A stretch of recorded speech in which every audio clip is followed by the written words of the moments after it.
Le héros noir, César Vallejo, par Gérard de Cortance, avec la participation de Louis Smithson, Emilio Sanchez Ortiz, Armando Uribe.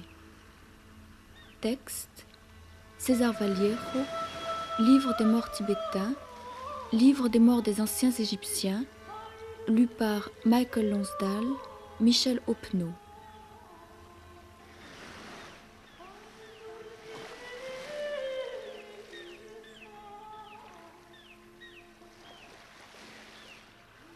Eran las primeras claridades, pintando fantasmas en los roquedales cerca de Cusco.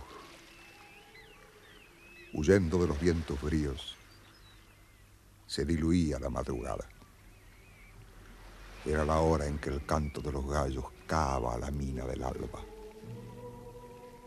Sombras de soldados ascendían hacia la meseta, llevando a José Gabriel Condorcanqui, el jefe de los comuneros de Tinta, el Tupac Amaru, el cacique de la comunidad quechua, corpulento, de honda voz vigorosa, el hombre tierra que decidía por muchos, el anhelo de todos, libertad.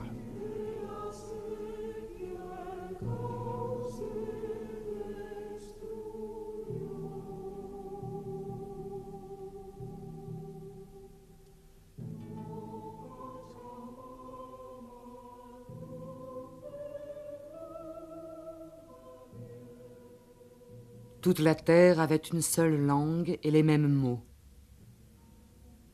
Comme ils étaient partis de l'Orient, ils trouvèrent une plaine au pays de Shinéar et ils y habitèrent. Ils se dirent l'un à l'autre, « Allons, faisons des briques et cuisons-les au feu. » Et la brique leur servit de pierre et le bitume leur servit de ciment. Ils dirent alors, « Allons, bâtissons-nous une ville et une tour dont le sommet touche au ciel, et faisons-nous un nom afin que nous ne soyons pas dispersés sur la face de toute la terre. » L'Éternel descendit pour voir la ville et la tour que bâtissaient les fils des hommes. Et l'Éternel dit, « Voici, ils forment un seul peuple et ont tous une même langue, et c'est là ce qu'ils ont entrepris. Maintenant, rien ne les empêcherait de faire tout ce qu'ils auraient projeté. Allons, descendons. Et là, confondons leur langage, afin qu'ils n'entendent plus la langue des uns des autres. » Et l'Éternel les dispersa loin de là, sur la face de toute la terre. Et ils cessèrent de bâtir la ville. C'est pourquoi on l'appela du nom de Babel. Car c'est là que l'Éternel confondit le langage de toute la terre. Et c'est là que l'Éternel les dispersa sur la face de toute la terre.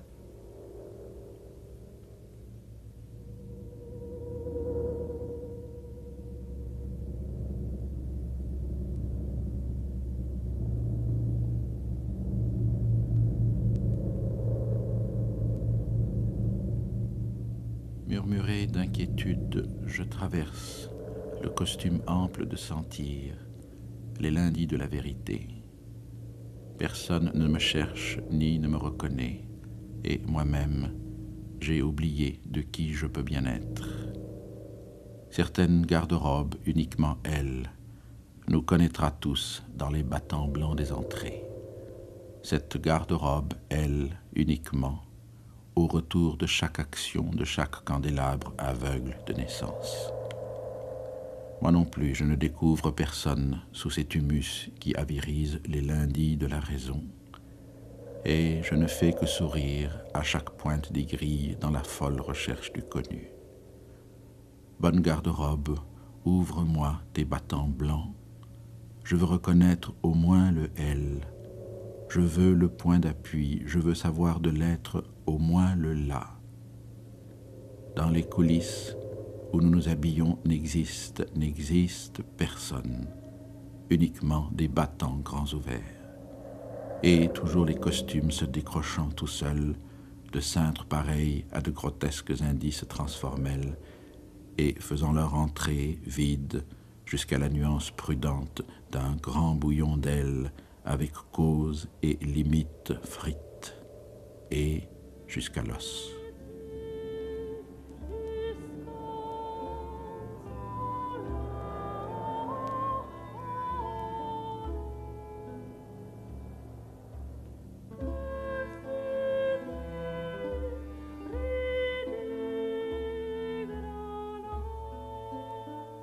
La poésie de César Vallejo Louis Smithson.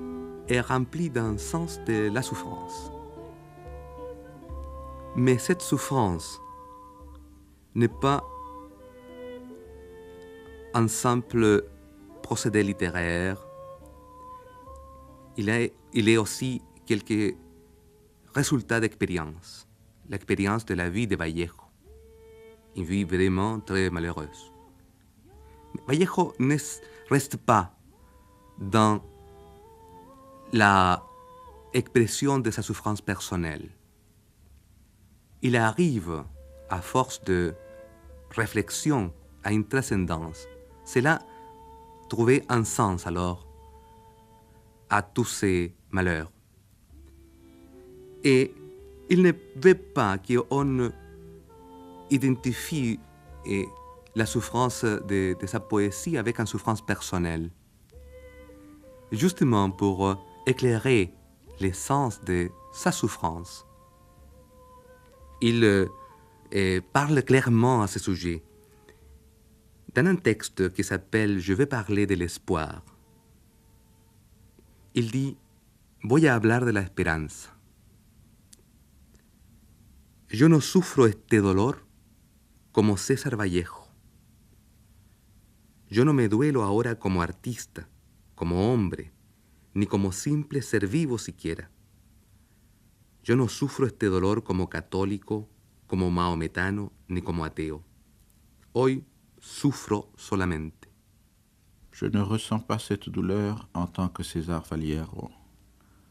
Je ne souffre pas en ce moment comme artiste, comme homme, ni comme être vivant. Je ne ressens pas cette douleur comme catholique, comme musulman ou comme athée. Aujourd'hui, je souffre, c'est tout. Si je ne m'appelais pas César Vallejo, je ressentirais cette même douleur. Si je n'étais pas artiste, je la ressentirais aussi.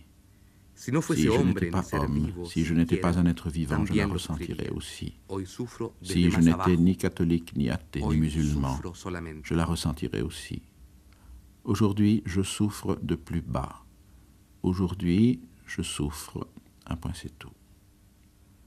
J'ai mal en ce moment sans explication possible. Ma douleur est si profonde qu'elle n'a pas de cause, qu'elle ne manque pas de cause. Non, ni l'un ni l'autre. Quelle pourrait être sa cause? Où est cette chose si importante qui aurait pu cesser d'être sa cause? Cette douleur est-elle née d'elle-même? Ma douleur est née du vent du nord et du vent du sud, comme ces œufs neutres que pondent d'étranges oiseaux fécondés par le vent. Si ma jeune femme était morte, ma douleur serait la même. Si on m'avait coupé le cou, ma douleur serait la même. Enfin, si la vie était autre, ma douleur serait la même. Aujourd'hui, je souffre, et c'est tout. Je considère la douleur de l'affamé et je vois que sa fin est si loin de ma souffrance que, devrais-je jeûner jusqu'à ma mort, il jaillirait au moins un brin d'herbe de ma tombe. De même pour l'amoureux. Quel sang fécondé que le sien à côté du mien, sans source ni feu. Jusqu'à maintenant, j'ai cru que chaque chose de l'univers était inévitablement ou parent ou enfant. Mais voici que ma douleur n'est ni mère ni fille. Il lui manque un dos pour voir tomber la nuit. Elle a trop de poitrine pour voir naître le jour. Si on la mettait dans une pièce sombre, elle ne ferait pas de lumière.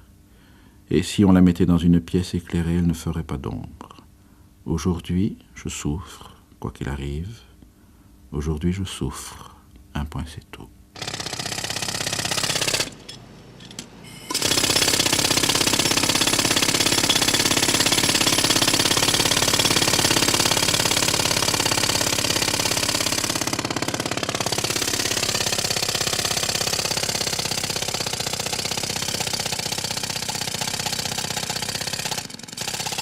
César Vallejo. C'est un César minable. C'est le seul type de César qui nous soit permis. Armando Uribe. El cholo.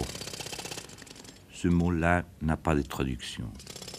Cholo, c'est celui qui a du sang mêlé, en ayant en même temps du sang blanc, du sang d'Indien, d'Inca, au Pérou, et du sang noir. À travers ces cholos péruviens, et rappelez-vous que le Chili est à côté du Pérou, et qu'au Chili on appelle les Péruviens cholos d'une façon péjorative. Mais à travers ces cholos-là, ce poème, j'ai découvert que nous étions tous pareils, que si nous étions quelque chose, nous étions aussi des cholos, des latino-américains. Mais puisqu'on parle des Sud-Américains qui peuvent être vus ailleurs, parlons du cholo à París, de Vallejo en France. Parado en una piedra, desocupado, astroso, espeluznante, a la orilla del Sena, va y viene. Debout sur une pierre, inoccupée, salie, effrayante à voir, dans les quais de la Seine, il va y vient. En el pecho sus piojos purísimos, y abajo su pequeño sonido, el de su pelvis, callado entre dos grandes decisiones, y abajo, más abajo, un papelito, un clavo, una cerilla. Dans sa poitrine, des poux purs, purs, et plus bas, un petit bruit, celui de son pubis, silencieux entre de grandes décisions, et plus bas, beaucoup plus bas, un petit bout de papier, un clou, une allumette. Y desgraciadamente, el dolor crece en el mundo a cada rato. Crece a 30 minutos por segundo, paso a paso. Y la naturaleza del dolor es el dolor 2 veces. Y la condición del martirio, carnívoro, voraz, es el dolor 2 veces. Y la función de la hierba purísima, el dolor 2 veces. Y el bien de ser, dolernos doblemente. Jamás, hombres humanos, hubo tanto dolor en el pecho, en la solapa, en la cartera, en el vaso, en la carnicería, en la aritmética. Jamás tanto cariño doloroso, jamás tan cerca arremetió lo lejos. Jamás el fuego nunca jugó mejor su rol de frío muerto. Et Jamás, malheureusement, señor la ministro douleur de salud, grandit dans le monde à chaque fue la instant. salud más Grandit mortal. à 30 minutes par seconde, pas à Y la pas. migraña Et la extrajo nature de la tanta douleur frente est douleur de la 2 frente. fois, et la condition du martyr, mueble tuvo en su carnivore, cajón vorace, et dolor. douleur 2 fois. El corazón Et la fonction de en su l'herbe la cajón, plus pure, douleur 2 fois, et le bien-être au monde lagartija en nous su est douleur cajón, doublement. dolor. Jamais, hommes humains, Crece la desdicha, il n'y a eu tant de hermanos douleur dans la hombres, poitrine, dans le más revers, pronto que dans la le máquina. portefeuille, dans A la 10 tasse, máquinas, dans la boucherie, dans y l'arithmétique. crece como la resta Jamais del tant sol de tendresse con douloureuse, nuestras jamais barbas. si près Crece ne el s'est mal précipité por le razones loin, ignorantes. jamais le feu, Y jamais es una n'a mieux joué son inundación rôle por de froid propios mort. líquidos, Jamais, por monsieur le propio ministre de barro, la Santé, la propia santé nube n'a été plus sólida. mortelle. Et la migraine Invierte n'a el arraché tant de front au sufrimiento front. posiciones, Et la le meuble n'a función eu dans son al que tiroir el douleur, morajoso le es cœur dans son vertical, tiroir al douleur, le pavimento. lézard dans son tiroir El ojo es douleur. visto y esta oreja oída, y esta oreja da 9 campanadas a la hora del rayo, y 9 carcajadas a la hora del trigo, y 9 sones hembras a la hora del llanto, y 9 cánticos a la hora del hambre, y 9 truenos, y 9 látigos, menos un grito. Vallejo seul à Paris, dans ces Paris où il mourra, parlait avec une langue, écrivait dans un espagnol qui est plus pur, pur comme des poux. Et plus bas, un petit bout de papier, un clou, une allumette, dans les langages les plus purs, les plus anciens de l'Amérique latine, espagnol. Dans les langues des conquistadors qui ont porté en Amérique dans leur bagage la langue médiévale. Ce sont des tournures que l'espagnol d'aujourd'hui d'Espagne ne connaît plus. Ce sont des tournures qui quelquefois viennent des Juifs, des poèmes les plus anciens en langue romane. Peut-être on ne le sait pas, mais de toutes les langues romanes, l'hébreu espagnol et l'arabe espagnol est la plus ancienne. Peut-être vous ne le savez pas, mais au Xe siècle, à Toledo, à Cordoba, on écrivait en espagnol, ou plutôt, comme on doit dire, en castellano, en castillan, on écrivait des tout petits poèmes, et je cite à les appeler poèmes, bien que ce soit de la plus haute poésie, qui s'appellent les jarchas, des 4, 3, 2 vers, où à la fin des textes en hébreu, à la fin des textes en arabe, on écrivait dans cette langue qu'encore ne naissait pas, on écrivait des poèmes qui décrivaient ce qu'on avait voulu dire dans les textes. Les plus anciens poèmes en espagnol, c'est précisément une jarcha, écrite à la fin d'un poème de Yusuf, ou peut-être Joseph, et l'escriva, l'écrivain. Et ces poèmes, qui pourraient être des Vallejo, qui peut-être appartient à la langue des Vallejo, que c'est la langue de nous tous latino-américains, disaient les suivants. C'est le premier texte en langue espagnole, c'est un poème. Disait « Tanta mare, mio aviv, tanta mare, mis ojos me duelen tan male. D'aimer tellement, mon ami, d'aimer tellement, mes yeux me font souffrir tant mal, tant de mal. »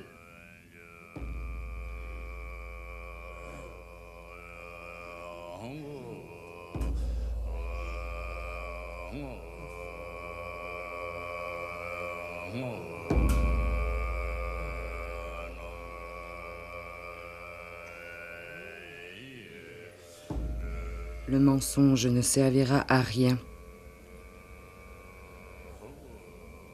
Alors un des bourreaux furies du Seigneur de la mort enroulera une corde autour de ton cou et te traînera ainsi. Il coupera ta tête, arrachera ton cœur, sortira tes intestins, léchera ton cerveau, boira ton sang, mangera ta chair, rongera tes os, mais tu seras incapable de mourir. Bien que ton corps soit haché en morceaux, il revivra encore. Ces supplices répétés te causeront une douleur et une torture intense. Même au moment où les cailloux seront comptés, ne sois pas effrayé, ni terrifié. Ne mens pas et ne crains pas le Seigneur de la mort. Ton corps étant un corps mental est incapable de mourir, même décapité ou dépecé. En réalité, ton corps est de la nature du vide. Tu n'as pas besoin de craindre. Les seigneurs de la mort sont tes propres hallucinations.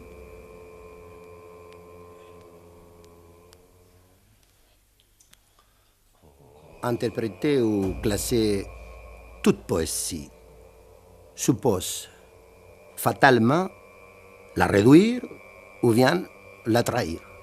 Emilio Sánchez Nous Ortiz. avons toujours été ennemis des sondages et des confrontations, et surtout dans un cas comme celui de César Vallejo.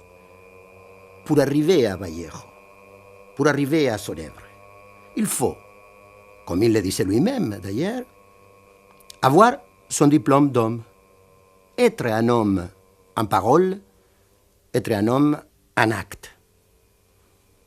La forme en elle-même, n'est qu'une aventure du mot. Je voudrais, pour centrer son baroquisme en quelque sorte indifférencié, qu'il a développé dans les ténèbres, d'un affrontement entre l'absurdité et la fatalité, partir de l'évident contraste de deux exemples. Les voilà. Pour moi, sont deux centres de rayonnement du baroque tels que Villamediana et Góngora. Nous constatons que le premier, Villamediana, fait de sa vie un poème, tandis que Góngora part de l'absence de vie.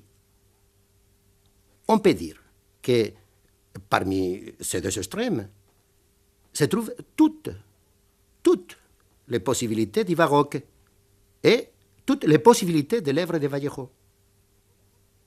Villamediana, autant que Vallejo, agit d'une façon répressive, en nous communiquant le mal caché qu'il ressent. Toute la vie de Villamediana tourne autour de la mort qui est convoquée, et quand Villamediana sent le couteau entrer dans sa chair, il dit « c'était déjà fait ». Comme Vallejo meurt, il a déjà ressenti la blessure de l'injustice sociale. Son cadavre, comme lui-même a dit, son cadavre était plein de monde. Ce qu'il a fait prophétiser d'ailleurs le 15 avril 1938, la date de sa mort. Et il faut dire que le jour suivant, Franco entrait dans la Méditerranée au nord de Valence et coupait en deux les territoires contrôlés par l'armée républicaine. Vallejo a dit là, vite, des couteaux, je pars en Espagne. Voilà ce que Vallejo nous dit dans son agonie avant de partir avec la mort. Donc, je vais dire, deux attitudes parallèles des paroles de Villamediana, Vallejo, je m'en fous du temps, que Góngora allait reprendre, non sans un peu de jalousie, puisque les poèmes, l'unique poème du baroque, s'inscrit dans le gaspillage du propre sang. L'écriture du sang, symbole du mouvement, est en certaine façon la culmination du baroque. Vallejo est donc baroque puisque tout art de la réminiscence ou de la prophétie-révélation est toujours plus ou moins baroque. Il ne faut pas oublier, comme nous a dit Eugenio d'Or, que la littérature universelle a marqué l'entrée de la forêt du baroque par l'érection de deux autres colonnes, le paradis perdu et l'Apocalypse.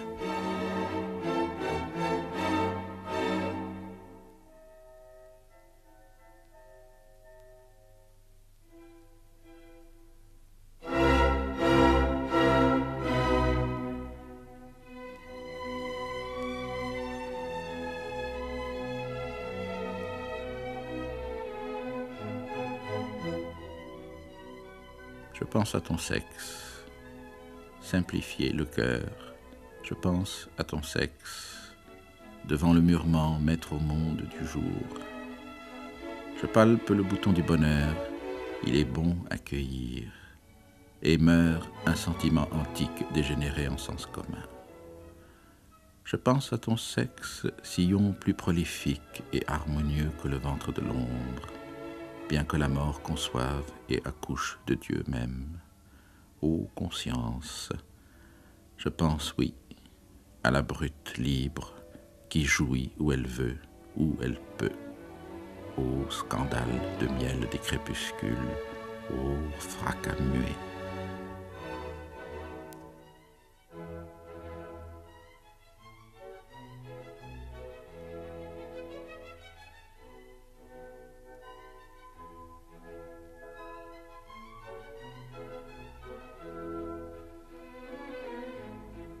Vallejo a souvent essayé, non sans un certain effort, de faire coïncider l'existentiel avec la rhétorique. Par exemple, entre trilce et poème humain, il amplifie les champs de ses énumérations sans en oublier les oppositions, sans oublier les substitutions et la répétition. Un livre, il disait, est resté au bord de sa ceinture morte. Un livre repoussé de son cadavre mort. C'est dans ces baroques en tant que langage naturel de la culture, qu'il faut situer le poète péruvien qui a toujours exercé une écriture du corps, une écriture de l'action. Ce qu'il y a de plus beau et de plus risqué dans le baroque, surtout actuellement où nous essayons à l'écriture du vécu, soit pour bien l'inscrire sur la peau, comme dirait Severo Sarduy, ou bien pour l'inscrire sur la réalité. Vallejo, donc, se situe, comme il disait, comme un quadrupède intensif qui comprend que la vie a trois puissances et que, entre la douleur et le plaisir, trois créatures s'interposent. Il dit, entre parenthèses, la trinité humaine. Vallejo se situe, nous répétons, dans un point entre l'éternité, la révolution et la tristesse. Il ne veut pas annuler l'ellipsis et s'affronte à toutes sortes de psychanalyses répressives puisqu'il est toujours obligé, sans guérison possible, de revenir vers un centre de douleur et de souffrance frénétiquement harmonique, en quête d'une grouillante humanité active.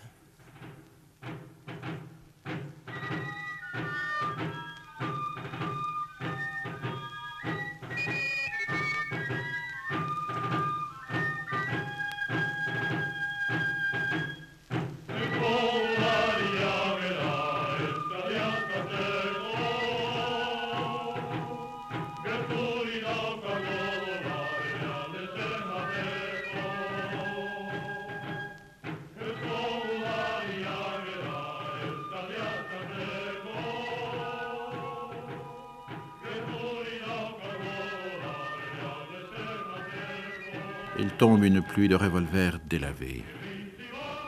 C'est précisément la grâce métallique de l'eau dans le crépuscule aragonné malgré les herbes construites, les légumes ardents, les plantes industrielles.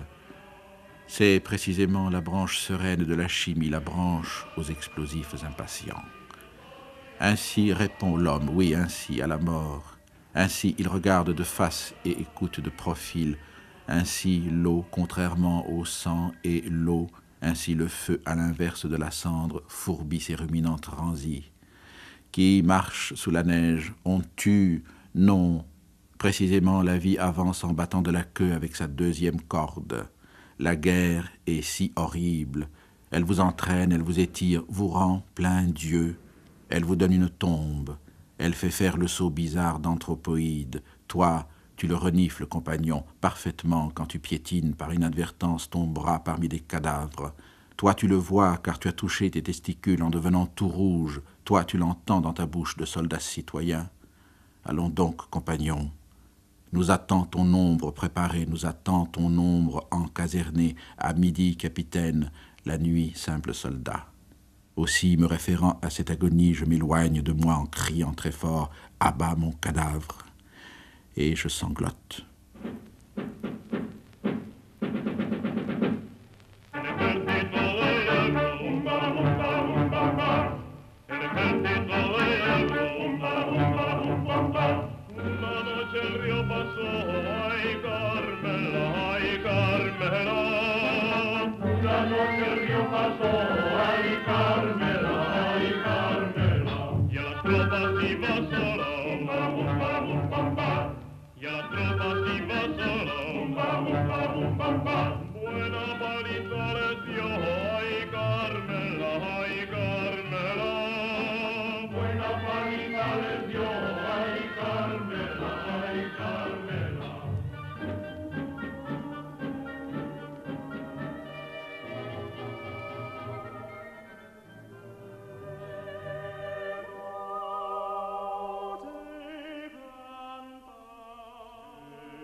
Baroque, Vallejo, on peut se poser la question. Mais c'est très difficile de trouver un concept clé et clair pour ouvrir un poète, un poème, un période historique, une activité artistique quelconque. Regardez ce qu'il y a dedans et plaquer sur ce qu'on voit l'étiquette « ça est baroque ou pas ». Je veux m'approcher à la poésie de Vallejo avec une image. Et c'est une image qu'il me semble baroque. C'est l'image des les masques.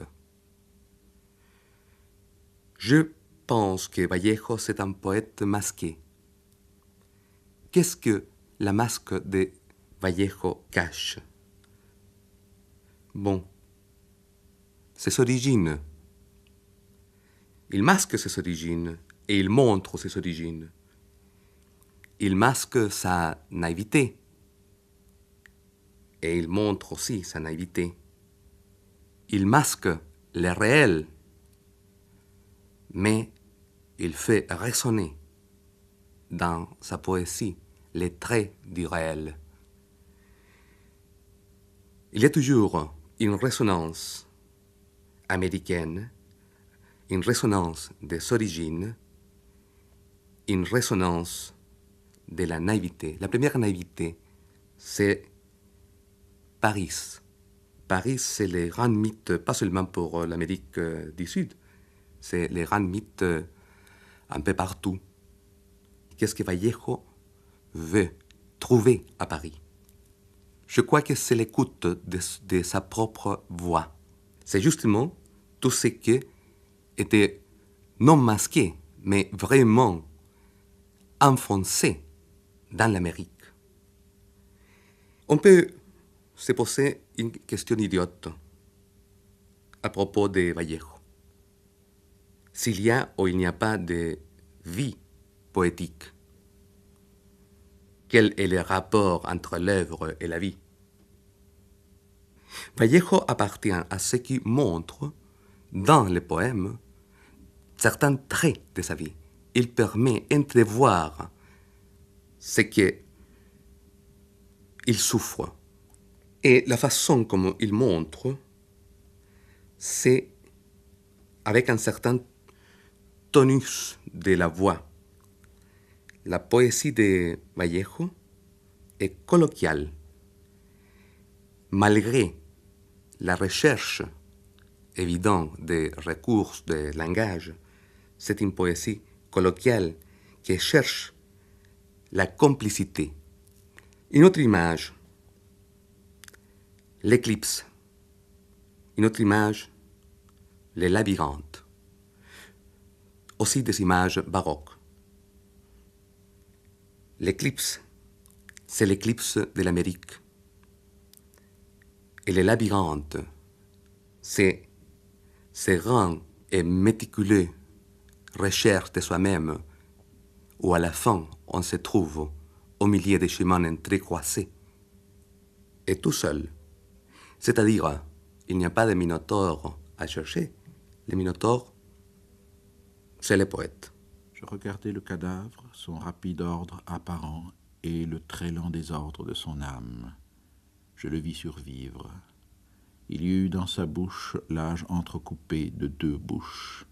Ils lui crièrent son ombre, morceau. Ils lui crièrent son amour, à quoi bon. Ils lui crièrent sa balle, morte aussi. Et son ordre digestif se poursuivait comme le désordre de son âme, derrière, pour rien. Ils le laissèrent, ils écoutèrent. Et c'est alors que le cadavre se mit à vivre presque en secret, à l'instant. Ils l'auscultèrent mentalement, et crac.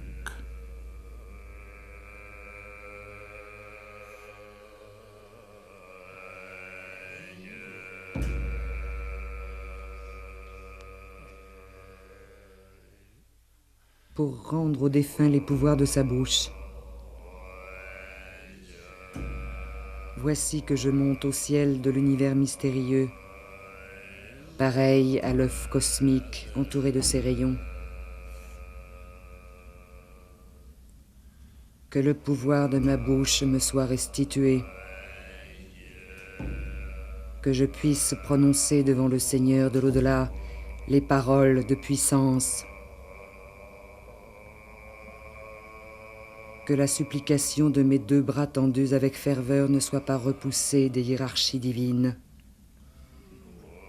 Car en vérité, je suis Osiris, seigneur du Reusto. Puissé-je partager le sort de ceux qui se trouvent au sommet de l'escalier céleste. Je suis arrivé ici au gré de mon cœur. J'ai traversé le lac de feu et ma présence a éteint ses flammes.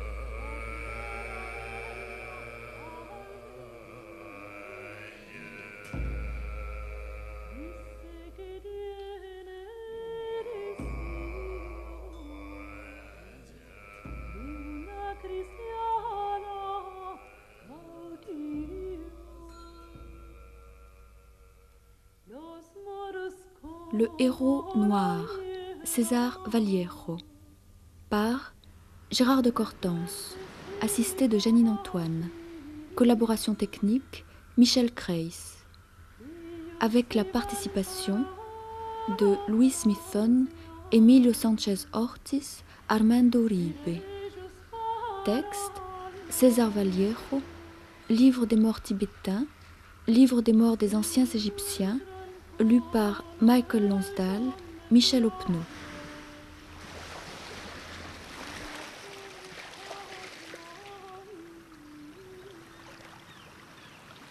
Albatros.